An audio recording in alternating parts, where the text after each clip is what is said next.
8절부터 17절까지 우리 한 절씩 교독하겠습니다. 누가복음 1장 8절부터 17절입니다. 마침 사가랴가 그 반열의 차례대로 하나님 앞에서 제사장의 직무를 행할세 제사장의 전례를 따라 제비를 뽑아 주의 성전에 들어가 분향하고 모든 백성은 그 분향하는 시간에 밖에서 기도하더니 주의 사자가 그에게 나타나 향단 우편에 선지라. 사가랴가 보고 놀라며 무서워하니 천사가 그에게 이르되 사가랴여 무서워하지 말라. 너의 간구함이 들린지라. 내 아내 엘리사벳이 내게 아들을 낳아 주리니 그 이름을 요한이라 하라. 너도 기뻐하고 즐거워할 것이요 많은 사람도 그의 태어남을 기뻐하리니 이는 그가 주 앞에서 큰 자가 되며 포도주나 독한 술을 마시지 아니하며 모태로부터 성령의 충만함을 받아 이스라엘 자손을 주 곧 그들의 하나님께로 많이 돌아오게 하겠습니다. 그가 또 엘리야의 심령과 능력으로 주 앞에 먼저 와서 아버지의 마음을 자식에게 거스르는 자를 의인의 슬기에 돌아오게 하고 주를 위하여 세운 백성을 준비하리라. 아멘. 오늘 누가복음 1장 8절에서 17절까지 말씀을 함께 보겠습니다. 성경을 읽을 때는 한 단어 한 단어, 한 문장 한 문장 이렇게 꼼꼼하게 살피라고 그렇게 해석하신 후에 적용하도록 이렇게 말씀드렸습니다. 마침 사가랴가 그 반열의 차례대로 사가랴와 엘리사벳 부부는 하나님 앞에서 의인이니 모든 계명과 규례대로 흠이 없이 행하였던 제사장, 하나님 앞에서 의롭게 살았다라는 것은 하나님의 말씀에 순종하면서 말씀에 따라서 살았던 이 할아버지 할머니에게는 안타깝게도 자녀가 없었어요. 참 하나님 앞에 의롭고 경건하게 산 사람들에게는 세상에서 당하는 그러한 어려움이 없을 것 같은데 그렇지 않은 것이 현실이죠. 이렇게 하나님 앞에서 의롭고 하나님의 말씀에 온전히 흠이 없이 순종했음에도 불구하고 사가랴와 엘리사벳에게는 자녀가 임신이 되지 않았어요. 자녀들이 없었어요. 마침 사가랴가 그 반열의 차례대로 하나님 앞에서 제사장의 직무를 행할세. 지난 시간에 말씀드린 것처럼 예수님 시대의 제사장들은 다윗 시대처럼 24팀 24개의 반열이 있었어요. 24개의 제사장 그룹이 1년에 일주일씩 1년에 2번씩 와서 일주일씩 교대로 성전에서 봉사하고 있는 것이죠.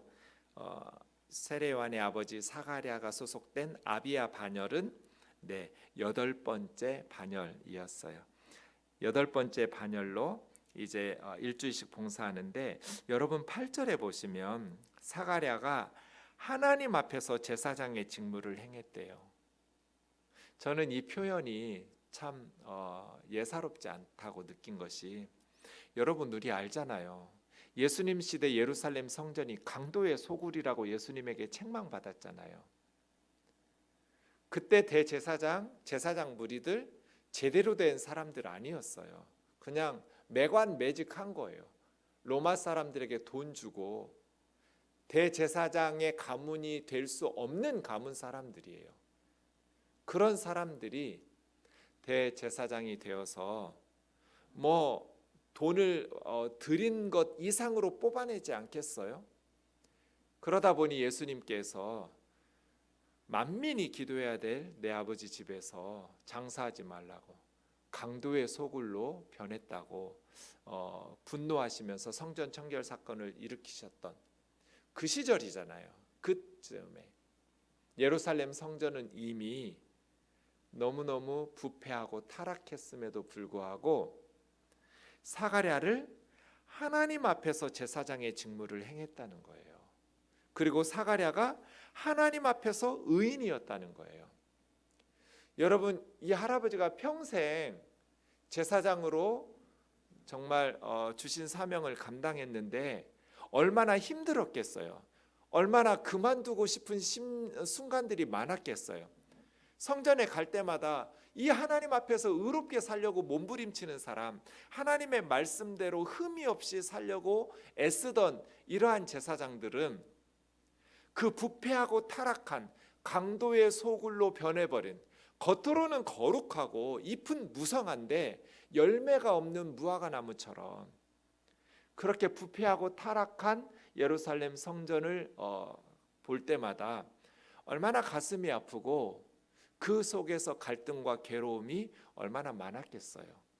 그럼에도 불구하고 성경은 하나님 앞에서 제사장의 직무를 행했다는 거예요. 지상에 완전한 교회는 없죠. 다 문제가 있어요. 지상에 완전한 목사도 없어요. 다 허물이 있고 약점이 있어요. 제가 언젠가 말씀드린 기억나는데 제가 하나님 앞에 물어본 적이 있어요. 하나님 왜 나를 목사로 부르셨냐고. 내가 하나님이라면 나 같은 애는 안 부를 것 같은데 결격 사유가 너무 많아요. 저는 너무나 부족한 게 많아요. 이런 게 겸손이면 참 좋은데 이게 팩트라는 게 비극이에요. 너무나 모자른 게 많은 사람이에요. 주님에게 물은 적이 있거든요. 진지하게. 내가 너무 괴로우니까. 주님의 대답이 네가 모자르니까 내가 쓴다. 모자라서 불렀다고. 부족한 목회자들, 또 문제가 많은 지상의 교회들. 천상의 교회는 완전하죠. 죄가 없으니까. 허물이 많은 지상의 교회들. 그럼에도 불구하고 사가랴는 하나님 앞에서 자기 직분을 감당했다는 거예요. 교회를 위해서, 목사를 위해서 사람들 보고 그럼 실망하잖아요. 강도의 소굴이에요.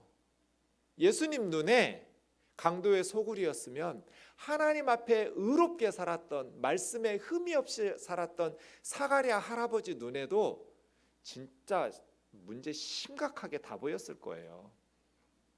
그럼에도 불구하고 하나님이 주신 직분 감당한 거잖아요. 사가랴는 하나님 앞에서 내게 주신 직분 감당하겠다고 하나님이 맡기신 직무를 감당한 거잖아요. 그런 사가랴 같은 사람들이 있었기 때문에 두 렙돈을 바친 과부 같은, 정말 주님을 기쁘시게 하는, 내가 진실로 진실로 너희에게 말하노니 저 가난한 과부가 이 성전의 모든 부유한 사람들보다 가장 많은 헌신과 가장 많은 예물을 하나님께 드렸다고 칭찬하는, 그런 주님께서 칭찬할 수 있는 믿음의 사람들이 기댈 수 있는, 의지할 수 있는, 예루살렘 성전을 포기하지 않고 하나님을 떠나지 않을 수 있는 그러한 한 사람이 될 수 있었던 거잖아요. 사가랴 같은 제사장이 말이에요. 그래서 실망하지 마라. 지상의 교회는 부패하고 타락하고, 그럼에도 불구하고 하나님께서 함께 하시고 하나님 앞에서 우리에게 주신 직분 감당하면서 하나님 앞에 섰을 때 잘했다, 착하고 충성된 종이라고 칭찬받을 수 있기를 원합니다. 오늘 본문에 보면 하나님 앞에서, 이게 제 마음을 사로잡아요. 목사에게 실망하지 마라. 교회에 실망하지 마라. 아예 그냥 그건 당연하다고 여겨라. 사람이니까. 또 죄 많은 사람들이 모였으니까. 예수님 뭐라 말씀하셨어요? 건강한 사람에게 의사가 쓸데 있느냐고. 병든 사람에게라야 의사가 필요한 것처럼 나는 죄인을 불러서 의롭게 하려고, 거룩하게 하려고 이 세상에 왔다. 교회에 모인 사람들은 다 죄인들이에요. 사실은 세상에 죄 없는 사람은 아무도 없죠. 하나님의 말씀의 거울에 비추어 보니 죄인인 걸 깨달을 뿐이지, 우리가 더 늘 말씀의 거울 앞에 서니까 우리가 더 죄인이라는 것을 의식하면서 살아갈 뿐이지, 교회 밖에 세상 사람들, 교회 안에 사람들 다 죄인이죠. 죄인들이 모였는데 어떻게 실망하지 않겠어요? 죄인들이 모였는데 어떻게 문제가 없을 수 있겠어요? 그럼에도 불구하고 우리가 기억해야 될 것은 나는 하나님 앞에서 제사장 직무를 감당한다. 하나님 앞에서 제사장의 직무를 행할세. 이걸 잊어버리면 안 돼요. 사람들을 보면 포기하게 돼요. 끝까지 완주하지 못하게 돼요. 우리 인생은 경주와 달리기잖아요. 신앙은 뭐 여행 같기도 하고 달리기 같기도 해요. 그럴 때 정말 필요한 것이 주님과 동행하면서 하나님과 함께 여행하는 것이고 하나님과 함께 달리기를 하는 것, 임마누엘이 중요하고, 그래야 끝까지 결승점까지 저 천국의 주님 앞에 설 때까지 믿음을 지켰으니, 달려갈 길을 마쳤으니, 선한 싸움을 싸웠으니 이것이 가능하잖아요. 중간에 포기하고 중간에 신앙 다 잃어버리면 달린 건 아무 의미가 없잖아요.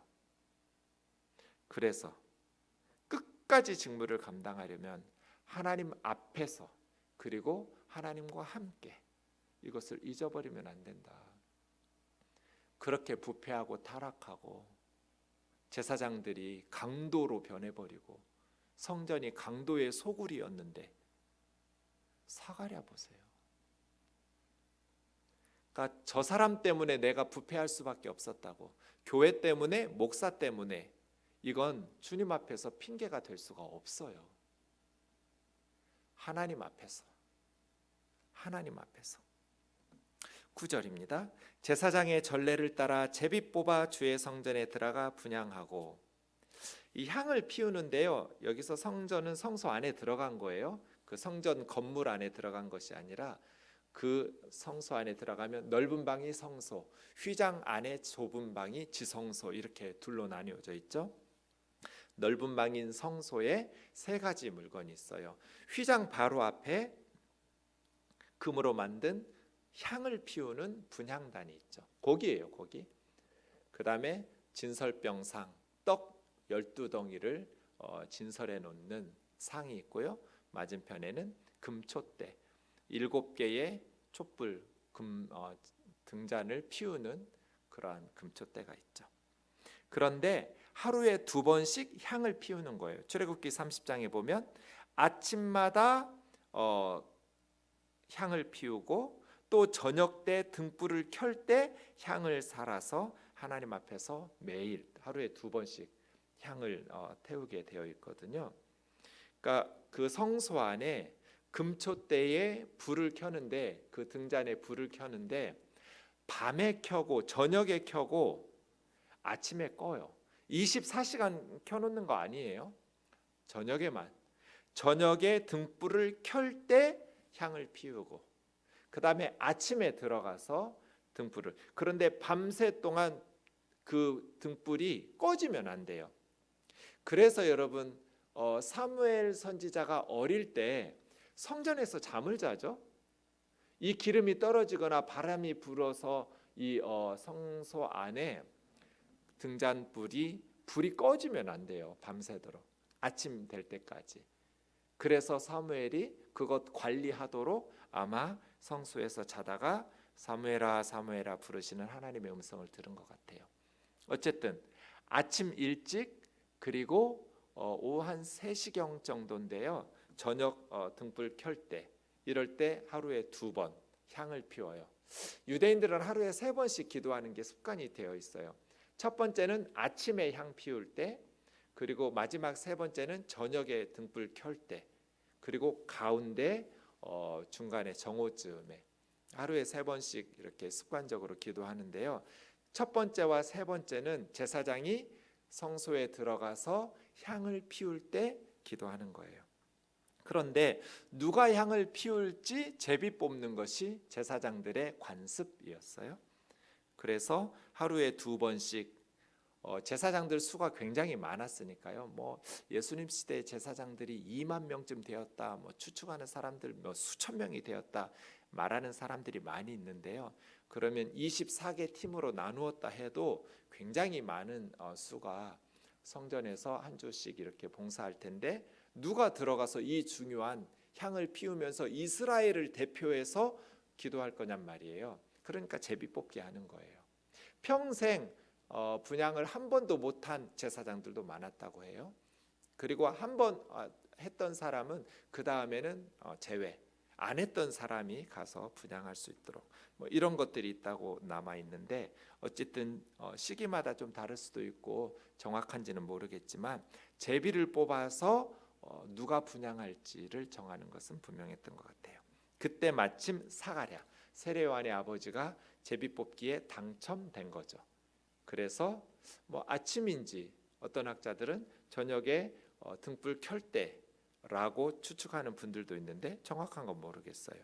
그렇게 향을 피울 시간에 들어가서 향을 피우고, 10절 모든 백성은 그 분향하는 시간에 밖에서 기도하더니, 이제 성전 뜰에서 기도하고 있는 거죠. 사가랴는 성소 안에 들어가서 향을 피워 향기로운 향이라고 그랬어요. 아무 향이나 피우면 안 돼요. 하나님께서 정하신 제조법으로 만든 향기로운 향을 피워서 분향하고 하면서 기도하겠죠. 성소 안에서 이스라엘을 위해서 기도하고, 그 시간에 성전 밖에 성전 뜰에서는 백성들이 모여서 기도하는데, 주의 사자, 이 사자를 13절에서는 천사라고 번역했어요. 원문은 똑같은 단어예요.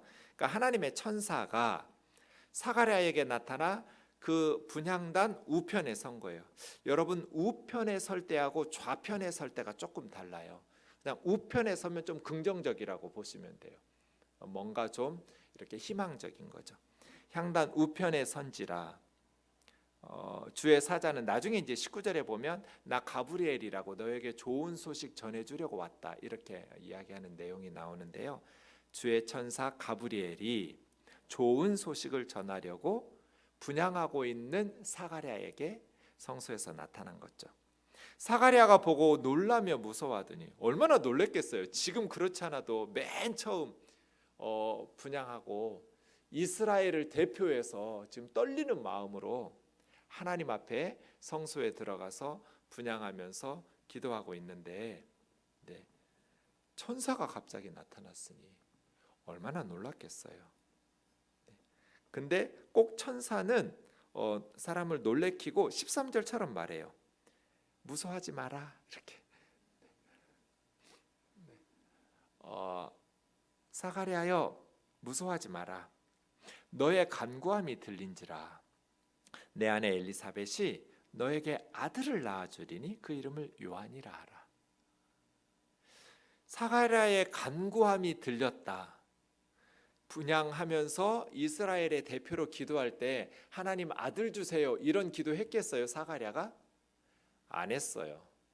목사님 뭐 이런 기회를 통해서 할 수도 있지, 안 했다고 단정 지으세요? 제가 단정적으로 말하는 것은 사가랴가 가브리엘 천사가 요한이라고 아들 낳을 거라고 말했을 때 안 믿었어요. 너무 늙었어요. 사가랴와 엘리사벳이 젊은 제사장이었고 그래도 아직 가능성이 있을 나이였다면 뭐 하나님 우리 이스라엘도 구원해 주시고 저 이방인들의 압제로부터 뭐 이런 이스라엘 대표로 분향하면서 기도하면서 슬쩍, 그리고 이 교회에 하나님 저희 가정에도 오랫동안 기도하던 자녀의 기도 응답에 기도 제목에 응답해 주세요, 이렇게 말할 수도 있겠지만 사가랴와 엘리사벳은 너무 늙었어요. 아이를 임신할 수 있는 희망이 없었어요. 그러니까 가브리엘 천사가 너의 간구함이 들린지라, 이 말은 아이를 위한 간구에 응답됐다라는 뜻이 아니에요. 사가랴는 그런 기도 한 적이 없었을 거예요. 이스라엘을 대표해서 하나님의 나라와 의를 구했겠죠. 그런데 천사는 너의 간구함이 들린지라. 그리고 원문에 보면 제가 거기다 써놨잖아요. 그리고 카이라는 단어가 있어요. 그러니까 너가 너희 나라를 위해서 기도한 것도 들렸고, 그리고 네가 기도하지 않은 네 아내 엘리사벳이 너에게 아들을 낳아주기도 할 것이다. 그 아들의 이름은 요한. 요한은 하나님의 은혜 혹은 은혜로운 선물 그런 뜻이에요. 참 좋은 이름이죠, 요한. 그렇게 줄 것이다 라고 응답한 거예요. 우리가 하나님의 나라와 의를 구하면 하나님께서는 우리의 소원을 구하지 않은 것까지도 덤으로 주실 때가 많죠. 그래서 먼저 그의 나라와 그의 의를 구하라고. 하나님, 우리 아이들이 하나님 기뻐하시는 믿음의 삶을, 하나님의 나라를 풍성하게 하는 하나님 나라의 일꾼으로 살게 해주세요. 그의 나라와 의를 구한 거죠. 그러면 그 아이를 위해서 하나님께서 구하지 않은 것까지도 우리에게 주시겠죠.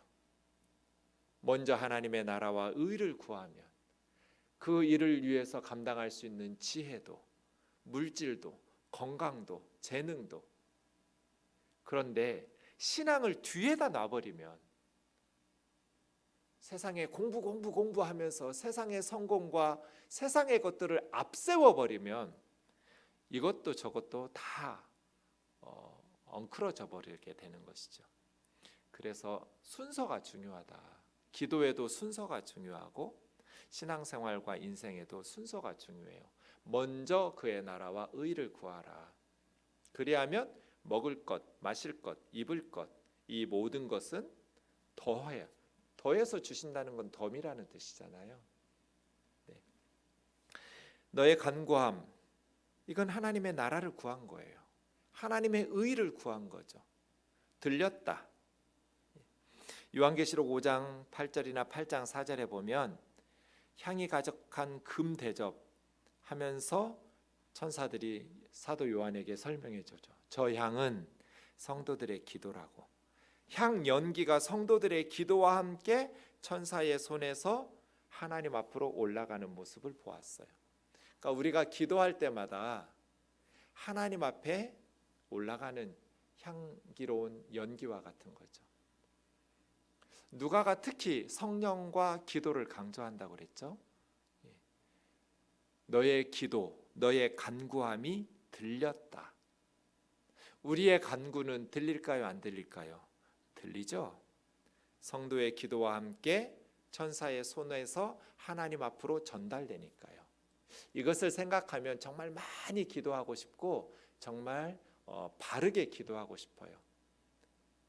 우리가 기도하는 그 기도의 제목들이 하나님의 뜻에 합당하게 하나님 마음에 합한 기도 제목들이었으면 좋겠어요. 너의 간구가 들렸다. 아내 엘리사벳이 아들을 낳아줄 것이다. 요한이다. 14절이요. 너도 기뻐하고. 이건 뭐 진짜 주체할 수 없는 기쁨이죠. 나중에 25절에 보면 하나님이 내 부끄러움을 씻어주셨다고 말해요.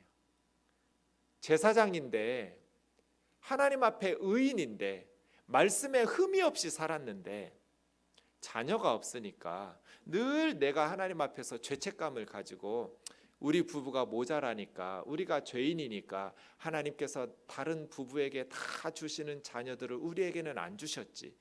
이런 생각 안 했겠어요? 사가랴와 엘리사벳이? 그래서 부끄러웠단 말이에요. 그 시대는 다 그런 식으로 판단하는 사회였으니까요. 그런데 요한이 태어났어요.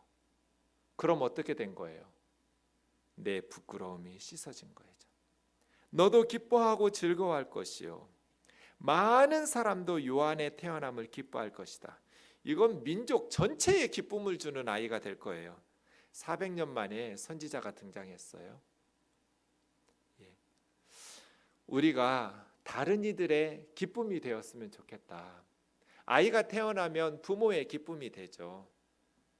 그런데 부모님이 정말 천국 갈 때까지 기쁨이 되는 자식이었으면 좋겠어요. 자식들끼리 싸우고 정말 세상 사람들에게 손가락질 받고 늘 엄마 아버지의 그 가슴에 무거운 짐덩어리처럼 막 눈물 빼면서 기도하게 만드는 그런 자녀가 아니라 기쁨이 되는 태어날 때 기쁨이 된 것처럼 말이에요. 그리고 많은 사람도 그의 태어남을 기뻐하리니. 이런 인생 살았으면 참 좋겠죠. 이 기도 제목이에요. 세례 요한은 민족 전체의 기쁨이에요. 15절이요. 이는 그가 주님 앞에서 큰 자가 돼. 여기서 주는 하나님이거든요. 세례 요한은 하나님 앞에서 큰 자, 크다라는 건 위대하다는 뜻이잖아요. 하나님 앞에서 위대한 사람이 될 거래요. 사람들 앞에서 위대한 것보다 하나님 앞에서 큰 자, 위대한 자가 되는 게 더 값지겠죠? 하나님 앞에서 큰 사람, 하나님 앞에서 위대한 사람, 이것도 기도 제목이에요. 하나님, 제가 세상 사람들이 볼 때는 별 볼 일 없는 그냥 작은 인생일지 모르지만 하나님 앞에서는 값진 인생 살게 해주세요. 우리 아이가 세상에서 큰 자가 되기보다 하나님 앞에서 큰 자가 되게 해주세요. 주 앞에서 큰 자 말이에요. 하나님 앞에서. 제가 아까 말했잖아요. 사가랴는 강도의 소굴로 변해버린 예루살렘 성전에서도 하나님 앞에서 제사장의 직분을 감당했다고. 하나님 앞에서. 그러더니 이제 15절에서는 주님 앞에서 그의 아들 세례 요한이 큰 자가 될 거래요. 그러니까 아버지도 아들도 하나님 앞에서, 하나님 앞에서. 그 주님 앞에서 큰 자가 된 너의 아들은 포도주나 독한 술을 마시지 아니하며, 이건 이제 나실인으로 구별되어서 하나님을 섬기는 사람이기 때문에 그랬죠. 나실인들은 포도, 건포도, 생포도, 포도 씨앗도 먹어서는 안 돼요. 술과 관련된 것은 마실 수 없어요. 대신 술로 충만한 게 아니라 모태로부터 성령으로 충만을 받을 것이다. 네. 정말 귀한 축복이죠. 아들을 낳을 거야. 이름까지 딱 줬어요. 요한. 하나님의 은혜, 은혜로운 선물을 하나님께서 너에게 주신다. 그런데 그 아이는 너희에게만 큰 기쁨이 아니라 많은 사람들에게 큰 기쁨이 될 거다. 그 아이는 하나님 앞에서 크고 위대한 사람, 그러한 삶을 살게 될 것이다. 술 취하지 않도록, 술을 입에 대지 않도록, 어머니 태 속에서부터 성령으로 충만하게 자랄 것이다. 그래서 누가는 그냥 처음부터 말해요. 성령의 능력이 아니면 우리는 아무것도 할 수 없다고. 누가복음과 사도행전에서 그래서 기도와 성령을 계속 강조하는 거예요. 기도하는 자에게 마태복음은 좋은 것으로 아버지가 주신다. 누가복음에서는 성령을 주신다. 성령이 제일 좋은 거잖아요. 성령의 능력으로, 성령의 지혜로, 성령의 은혜로 충만하게 우리를 붙들어 주실 때 우리가 주님 주신 사명 감당할 수 있겠죠. 자, 문제는 세례 요한이 성령 충만했고 주 앞에서 크고 위대한 자가 되었어요. 그러면 어떻게 살았길래 세례 요한은 성령 충만하고 주님 앞에서 위대한 삶을 살았다고 말할까? 16절 보세요. 이스라엘 자손을 주 곧 그들의 하나님께로 많이 돌아오게 하겠습니다. 그러니까 주님 앞에서 크고 위대한 사람은 어떤 인생을 살아요? 많은 사람을 하나님께로 돌아오게 하는 사람. 돈을 많이 번 사람, 권력을 많이 가진 사람, 지식을 많이 쌓은 사람, 위대한 사람이죠. 얼마나 많은 노력을 했겠어요. 값진 인생 산 거예요. 게으르게 살아서는 그렇게 살 수가 없어요. 그런데 주님 앞에서 진짜로 위대한 사람은 많은 사람을 하나님께로 돌아오게 하는 사람. 세례 요한이 회개의 메시지를 선포함으로써 많은 사람을 하나님에게로 돌아오게 하고 자기 뒤에 올 나는 그분의 신발 끈 풀기도 감당치 못할 거라고 예수님을 소개하고 전파함으로써 많은 사람을 하나님 아버지께로 돌아오게 했잖아요. 우리도 똑같겠죠. 그러면 어떻게 말할 수 있어요? 모태로부터의 성령 충만은 무엇을 위한 성령 충만이었는가?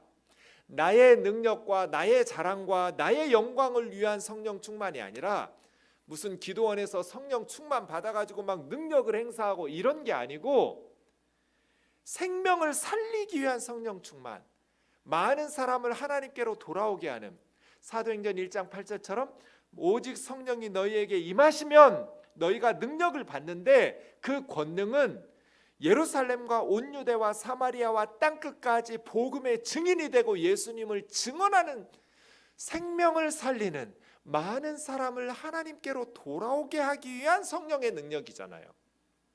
성경에서 어디도 한국의 이상한 기도원들처럼 그런 성령의 권능을 말한 구절이 없어요. 모든 은사와 능력은 생명을 살리기 위해서 주시죠. 아버지께로 돌아오게 하는 자. 그래서예요. 이스라엘은 바벨론 포로지에서 돌아왔어요. 그런데 하나님 아버지께로 아직 돌아오지 않은 거잖아요. 돌아오지 못한 사람이 너무 많아요. 그래서 세례 요한이 하나님께로 많은 사람을 돌아오게 할 거다.